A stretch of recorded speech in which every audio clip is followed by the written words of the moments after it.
right? Frank the Chronicle from the newspaper. Oh. And I just asked him straight up. I'm like, because, like, you know, are you going up to my cadets and asking them for info, right? And he was very honest about the entire interaction, like broke it down, timeline, whatever. And I believe him based on his demeanor and whatnot. Allegedly, he had come down to the station and had asked a series of questions in regards to, like, he's been trying to meet with BCSO High Command for a moment, and I've now taken the responsibility of being his point of contact because others are a little bit too busy, and someone's got to be able to speak with them and be in the know of what to disseminate and what not to disseminate, right? Right. Nonetheless, at that point in time, there wasn't, and he'd been seeking a lot of that information. Have you seen the Chronicle at all? Yeah, actually, I went and kind of copied the 5th edition after talking with Sybil about it, and got an understanding of what that paper is like and the depth of information that they have access to, and it's a good publication. It's actually pretty impressive, to be honest. Yep. So, according to him, every time he went to her, it was more like, and she kept saying he got to talk to High Command. And then came the masquerade thing, and I allegedly she found interest in learning more about that. From my read, and I don't want this to alter your opinion on Sybil and what was ultimately determined. There's more of like this context is going to be very important, I think, is that the Hounds are pretty fucked. I categorize them as like pick-me's, you know what I mean? And that's good, sir. That is very accurate. I've had a personal issue with them for like a minute, ever since what they did to Remy. Yeah, Remy. She's my friend, so I got beef with them too. That shit made my blood boil. Like, it's one thing like when they kidnapped her, right? But it was like over and over and 311s and this, and it's just like, you don't got nothing better to do than like it loses its like, it's some just straight pussy shit. You know what I mean? Like, hey, we exist, we're evil, we're bad people. You know what I mean? Fuck out of here. You know what I mean? And then they cry like fucking bitches when it comes down to they get caught. You know what I mean? Like, you know, if you're gonna stand on business and try to act like fucking terrorists and then you're crying in the corner, you know, about shit, it don't make no sense. You know what I mean?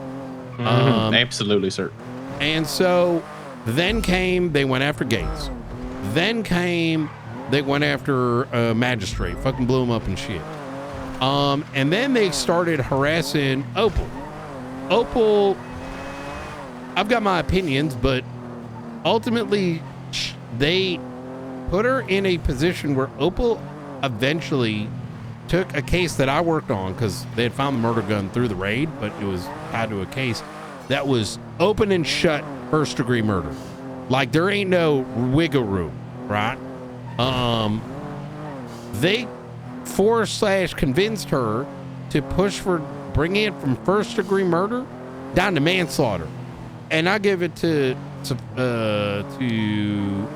whatever her name is, Sophie Sanders. But to give it to their gang leader, right? And then it turns out that he didn't take that deal either. And then they moved it. I don't know. It's a bunch of fucking bizarro world shit. You know what I mean? I think Mr. Sean McQuillan is a malignant, narcissistic psychopath, and whatever it is that yucks his yum that day is the way things go. Whatever, you know, lets him be at the center of things. That's my read on the situation, which is why the Hounds seem so erratic. I agree with you. In fact, some of the shit that they did was based off the Miller situation, you know, with the memorial. I don't know how much you're tuned into that. I'm fairly tuned in because I got kidnapped by the fire starters over it and blown up with grenades. What the fuck?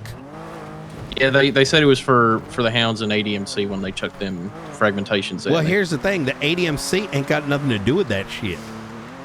The thing is, the Hounds barely had a relationship with it.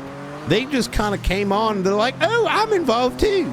You know what I mean? Let me grab onto that coat and they'd be also outraged. You know what I'm saying?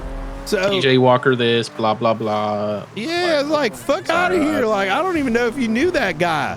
I knew him. You know what I mean? I don't remember any Sean McQuillan back then. Know what I'm saying?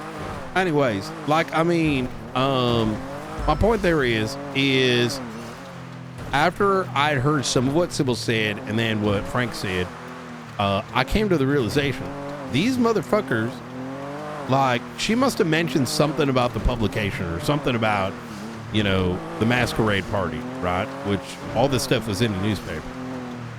And that fucking cunt, my whatever his name, I think genuinely just preyed on a fucking cadet. You know what I mean? Like, now don't get me wrong, she fucked up and we got to keep an eye on her. But in what twisted world are you going to go get, like, promise her alcohol? You know she's concussed, you know she's drunk, and you take that and you try to get her fired by making it seem like more than it was. You know what I mean?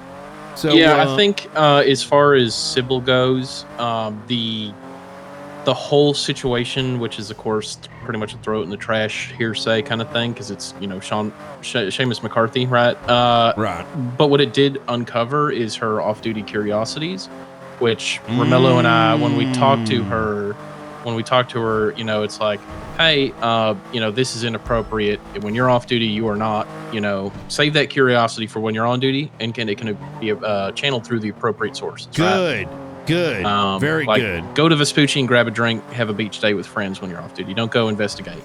Because that's just, you know, without command oversight, you're a cadet, right? You don't got the training. Blurred lines, it's just not good. That is amazingly said, and that's exactly it. Because the moment someone construes what she was doing as police work, she may have just poisoned the well, right? Exactly. And yeah. Part of the thing that I'm glad to hear that we're maybe doing academies again is when you get brought in as a cadet class, right? It kind of it breaks down your identity as a person a little bit, right? You're being subsumed by the police department, by the sheriff's office, right? And when we're onboarding these cadets one by one, some of them bring a lot of baggage with them. So the academies are pretty good for just letting them know, like, hey, you're doing this now. You're this person now. That is very reasonable. I don't know much about academies. I was not raised through one. We went through it was a very different time, mind you. You would, there'd be 2 cadets and the entire department raised it. And there was only one department. And, no, there was 2 actually. I don't remember. But it was like 30 hours a week, 40 hours a week. You know what I mean? Mm-hmm. That's not a reality anymore. So I could see the value in those academies coming back and whatnot. There is more I'm waiting for to hear back in regards to it, but I'm hoping to talk to you about that tomorrow if Romello's around. I imagine that's probably what your conversation was with Helen yesterday. It was. The other day. Yeah, I wanted to. There was other topics that were, let's just say, sensitive. You know what I mean? And as a new high command member, very important that we don't know each other that well. Me and Helen don't know each other that well. I want to make sure that y'all are comfortable when talking about some of these sensitive topics until we better get to know each other dynamically. So, copy that. Yeah, I had a conversation with Helen yesterday, and I can imagine what you all could have talked about, and some bridges perhaps got built yesterday, which is really, really good. And if it's going to mean that Helen walks back in towards helping with PNT and FTOing, that is, it's cherry on top for me, sir. It sounds like she wants to take it by the horn, and I want to support her with that, as we need that network. Otherwise, Shift 2's fucked. And it's been her best quality, and the way that she's helped the department the most, in my opinion, since I joined. So I'll be excited to see her take the reins back on that. Yep, 100%. There is. Sorry, one sec. God damn it, fucking ball. Yeah, she seemed very excited. I think there was a lot of miscommunication that led up to, you know, a lot of things. I think in the shift, like, reality is, right, when you got the sheriff change, new sheriff, we're coming in, we don't really know what's going on. It's kind of like a new executive set. So I tried to take it from a position of like, at the end of the day, my feelings and shit are come like last. You know what I mean? And there needs to be a recognition of those who put in the effort previously, and people need to be given a blank slate. You know what I mean? And I think part of the reality is, and something that I'm learning very quickly, is sometimes cross-departmental things. Sometimes people will use the opportunity on a one-on-one conversation to like paint someone away, and then if that other person isn't spoken to with enough, while giving enough time, things can get twisted very quickly, if that makes sense. So yeah, I mean, we all the office politics, right? As much as I'd like to avoid that, it is a reality of our situation. We don't just do police work, we constantly battle each other, and it can turn vicious. My approach has always been more direct conflict resolution. Even if that means I have to kind of swallow a humble pill and apologize to someone when I think otherwise that maybe I shouldn't have to. So, Helen and I, for example, have had some issues in the past, and we resolved them in the past by, us communicating effectively together, just facing the problem head on. Part of my conversation with her yesterday was just a conciliatory approach for a conversation we'd had even earlier in the day. Oh, that's 78's on channel 2. Popular. That'll be that meth run. Yep. All right, I'll be on my way over there momentarily. I'm just going to tell Mr. Valdez to slow it down. Okay, perfect. Thank you, sir. Hey, could you slow it down for me, please? Yeah. All right, thank you, sir. All right, so I'll meet you over there. Is class 1 or class 2? Did you need to go to the beep, beep, beep? Yeah, not my county, not my problem. You know what I mean, Valdez? Oh, okay. All right, you take care. All right, I'll meet you over there. All right, you take care now. All right.